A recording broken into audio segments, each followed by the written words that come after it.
عليكم؟ اموركم مزيان؟ صراحه شحال ما شاركت معكم حتى شي حاجه. اليوم ان شاء الله جيتكم فيديو جديد على الطريقه التقليديه. غنحضر معكم بوشنيخه، طريقه مبسطه وسهله. بالنسبه للمقادير والمكونات متواجدين في كل بيت، مكونات سهلين في المتناول. هذه معلقه ديال النافع، انا تعمدت ما نحمروش حيت الا تحمر كيبتشو كيبقاوش فيه زعما الفوائد والمنافع. وهذه معلقه ديال القرفه، طحنته هكا بلا ما نحمرو بلا حتى شي حاجه باش ما يفقدش المنافع ديالو. اي حاجه تحمرت كتفقد المنافع ديالها. فاني طريقه سهله كتعرفوا، رمضان كلشي كيبغي شي حاجه حلوه، خصوصا الناس اللي كيبغوا الحلاوه.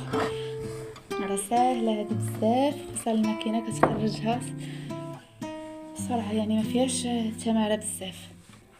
ندير الخميره حتى انا ضوبت المقادير، كل ما ضوبت المقادير كتزيدوا الكميه ديال اي حاجه. كاين كيدير المسكه الحره، كل واحد من غير هاد الفاني، كاين كيدير داك الروح ديال الزهر. الاختيار كيبقى لكم، كل واحد شنو كيبغي، اذواق تختلف. انا كيعجبني المزهر شي حاجه اللي معتمده عندي.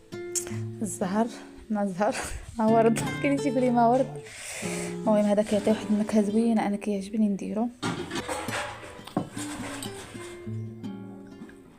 ضروري من الخل باش كيعطي هذيك القرمشه ديالها.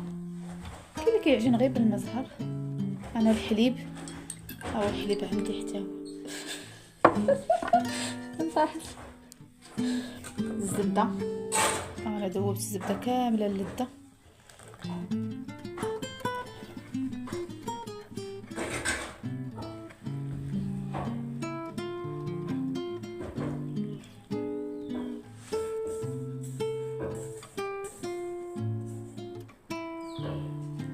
نخلط المكونات ونرجع معكم ان شاء الله.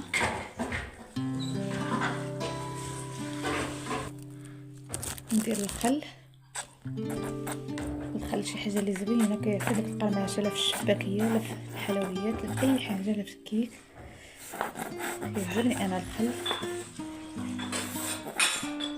ونعجن بالحليب، هو الحليب.